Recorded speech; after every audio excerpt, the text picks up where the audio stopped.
Alright, this is Hawkman again, and this is Fractal Nebula. This is actually one of those things that I built as a mission for testing abstract concepts to be used as part of Foundry mission development, and not as an actual story mission or anything else, really. So, yeah, there's not really a story here. I did, however, make an effort to frame it as you exploring something out of the ordinary. So let's go on. Oh, most of the things that you see on the list of maps are, again, things that I loaded just because I wanted to see what they looked like the maps of Jupiter, Mars, Mercury, etc.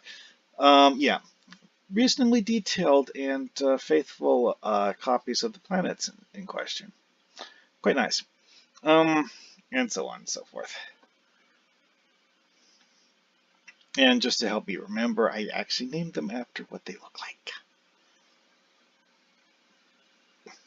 So, for the first mission, the first map in this mission is a way of pseudo-randomization by having a group of enemies fighting outside where the player can see them, and which one kills the other determines how the mission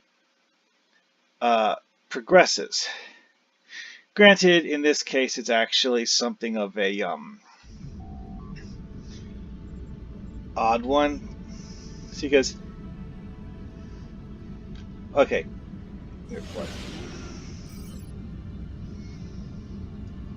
see, yeah, you're actually supposed to go to the nav beacon. The enemy things are somewhere. Wow, this is blinding.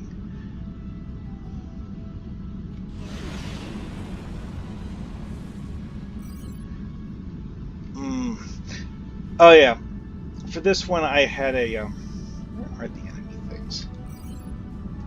I think I put them over there. Anyway,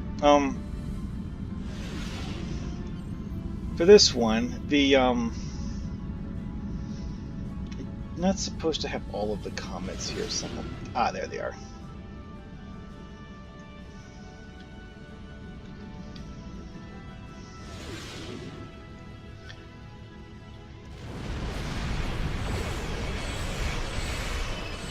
See, here we are.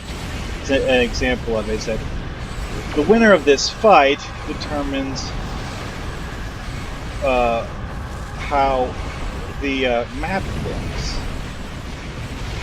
Not necessarily, the story, just the environment. And the Benthenguard battleship won, so presto! Suddenly there's a planet there. Yeah. And it also knows that some of the comets disappeared. This is a method of attempting a sort of... Oh, he reset it. This is a method of randomization so that you want to put enemies that are reasonably closely matched so that it's something close to a 50-50 chance, thus giving you a situation where, sometimes this planet shows up, sometimes it's a different planet that shows up. I'll go back and look at those later. Anyway, though, now that that part's done, we watch this. Normally, ideally, the player would go through this dialogue without actually getting close enough to take a look at this. Alright, let's see. Scan the planet. It's hard to make out the planet's features. Alright, what's its mass? Slightly less than Earth.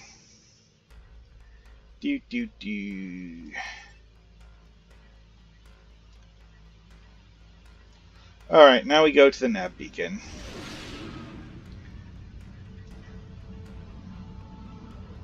think this is one of those planets where one of the updates screwed up the texture, because that looks like a flat gray texture with literally no features whatsoever.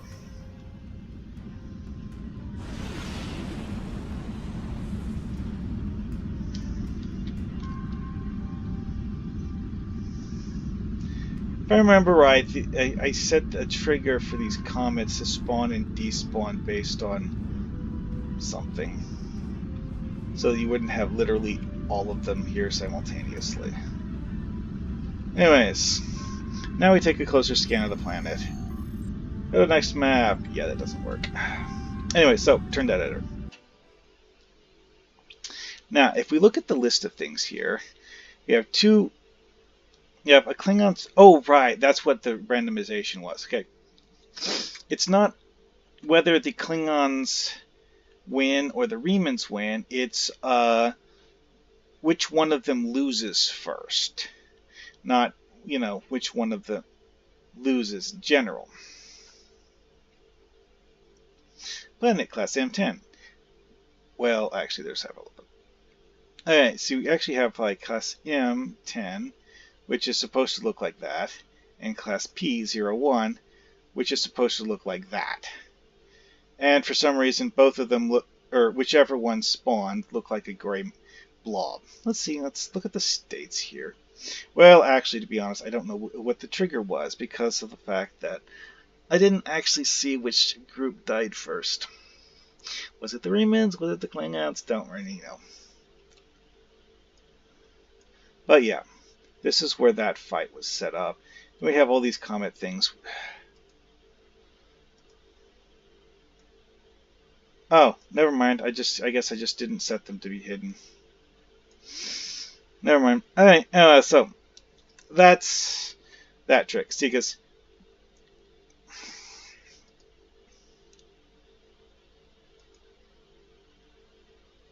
oh yeah, planet class M. All right. So the straight trigger here was if the Klingons die first, then it shows the class M planet. If the Remans die first, it shows the class P planet. If I remember right, I set it for the Klingons to despawn when the Remans die. This is an attempt, not necessarily one that will work, to prevent both planets from spawning.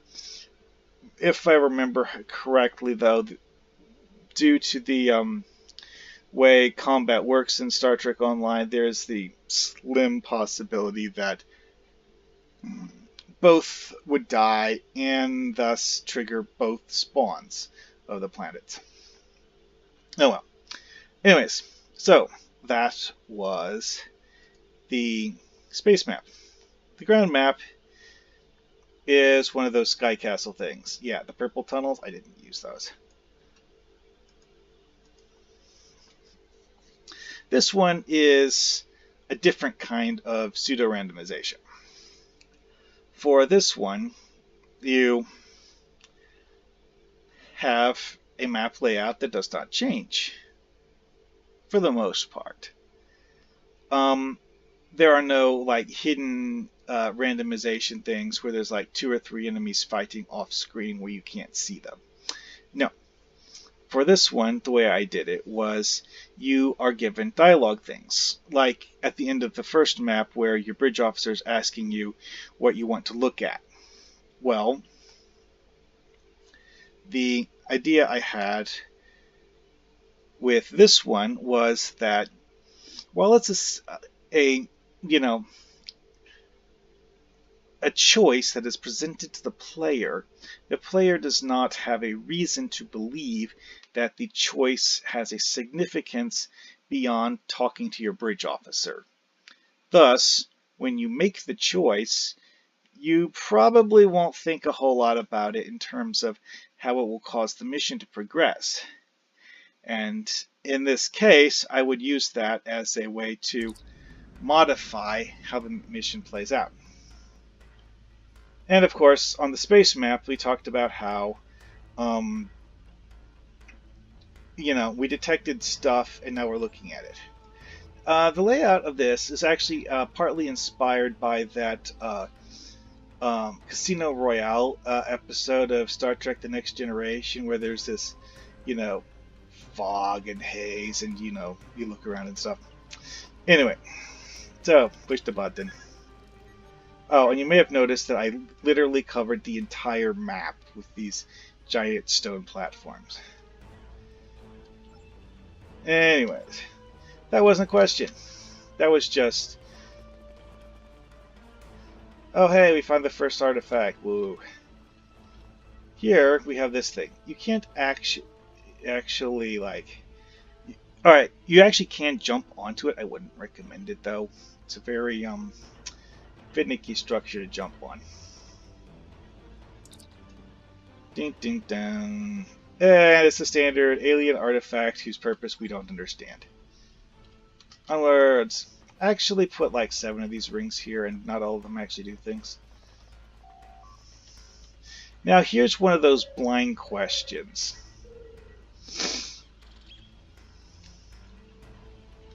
It doesn't look like it's going to do something. But let's go stand over here before answering the question.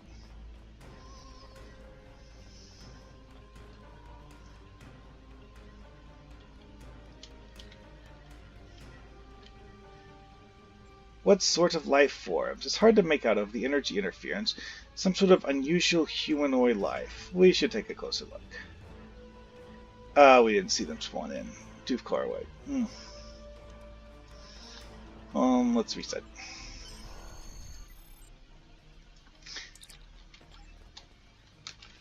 Alright.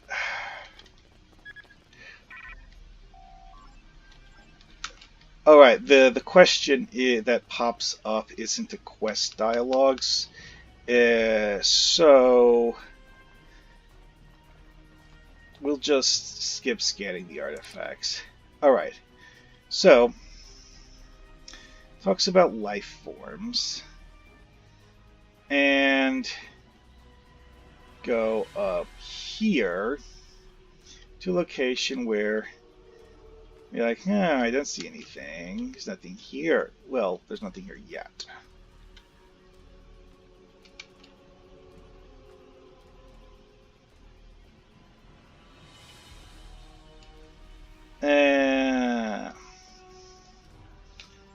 What sort of life forms?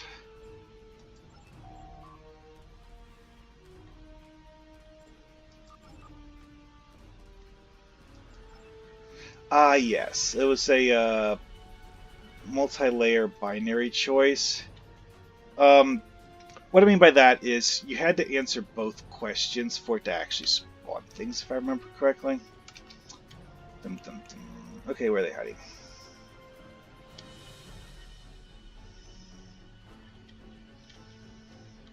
Should have spawned something. I may have also added a trigger of that requires you to actually complete quest steps. I really should have reviewed all of the logic.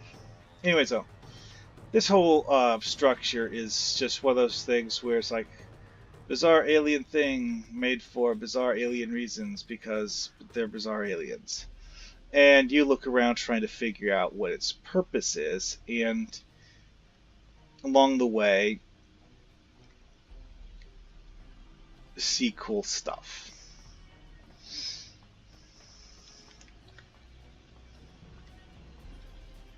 Alright, let's see here. Scan it.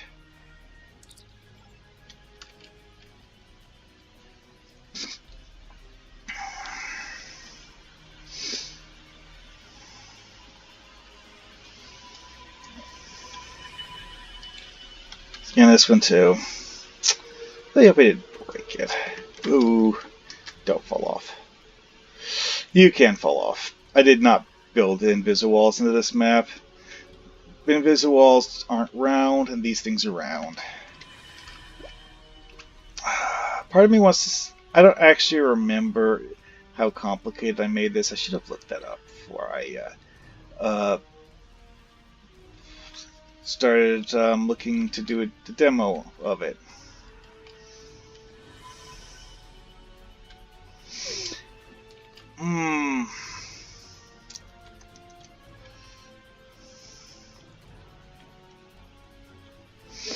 Yeah, the logic I put into this is a bit convoluted, shall we say.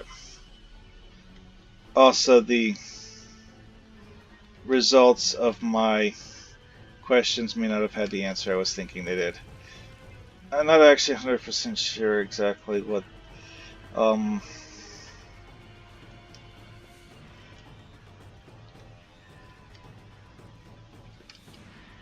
the correct answers, if you can call it that, were for this.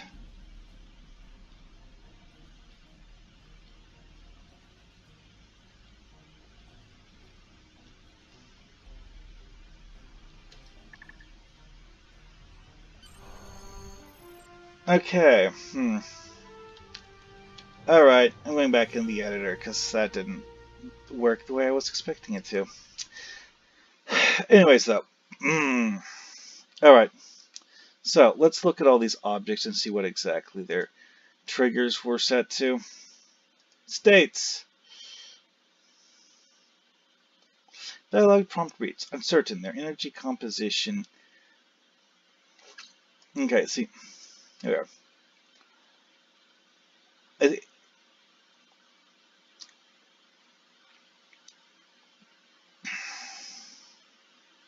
Cancel. Um,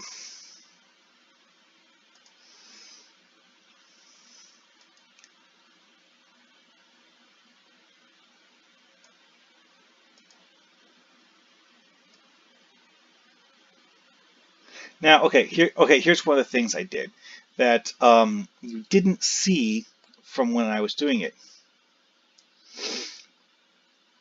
Note how there's 4 different possible responses, but when I played it just a second ago, there were no questions that had 4 possible answers. That is because each of these has a hidden dialogue trigger.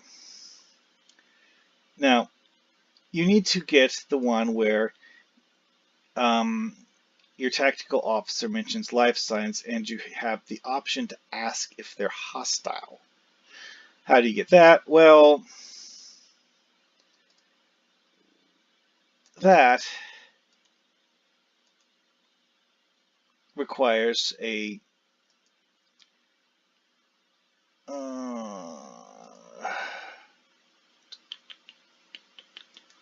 okay, so here, your science officer, when he asks you, you say, what type of energy and what sort of life forms?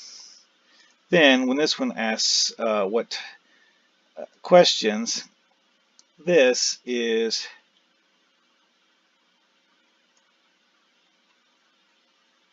alright, this is the like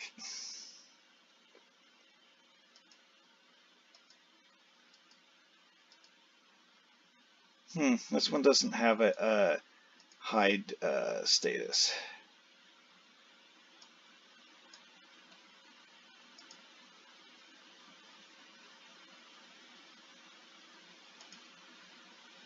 It's not showing any of these as hiding either. I was thinking I had this set so that some of these dialogue options would not be immediately visible.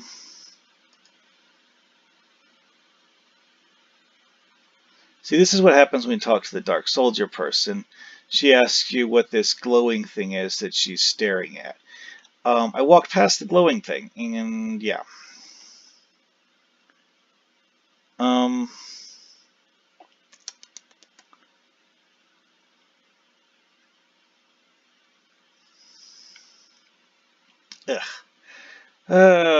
This thing may be like horribly broken because her costume doesn't look right. I remember her as having some sort of like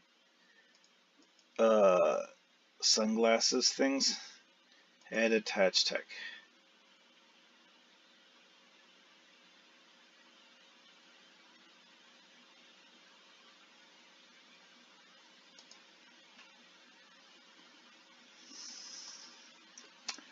Ah, the eye attach thing is missing. That's what the sunglasses were part of, is an eye attach, and we don't have that currently. Well, that's unfortunate. Thought there was something that would spawn one of these people, but I guess not. Never did actually think out a backstory for them. These, oh, here you are. This guy has them. These guys were a classification R7 life form, the same type of sentient species as the Shellyak. However, they're obviously not the Shellyak. And also, the Shellyak are not considered humanoids. It's not entirely clear what they are, but they're not humanoids. Which is why I gave these guys this like flowing metallic look to them. Is that the idea here is that that's not, like humanoids wearing armor. It's, just what they look like. I wish I could have done their faces, and I suppose I could have just thrown helmets on to match this stuff. So, but yeah. Anyway. Well, maps. Okay, so I did have an invisible wall somewhere, probably blocking off one of the ramps. These are the floor panels, the artifacts, FGC 47. Oh, right. When you do they seem to be plasma-based dialogue prompt. That's when it's supposed to spawn all of these little like glowing balls. We did actually see those. There's like these little like floating orange spheres that are just there. You can't talk to them, you just look at them. Gorgons. Oh, yeah, okay, that's, now I remember. Right. I forgot, this type of state transition is broken in preview mode, so I can't actually show it to you. And if you want to look at it, you would have to look at it after I test publish it. Alrighty, well, I guess that's it for this video. I could, I guess, show what all of the different things look like. The Gorgons, though, there were actually in Star Trek Online a long time ago exploration cluster missions which included Gorgons. Remember that like ring of gray mist I walked through at one point? That was a Gorgon. That's actually the visual effect that the Star Trek Online missions that involved Gorgons actually used. Why? I don't know, but it did. Well, also, while the Gorgon did actually have the ability to take on a humanoid appearance in the original series, its natural form was apparently some sort of like ball of mist or cloud of mist. So, yeah.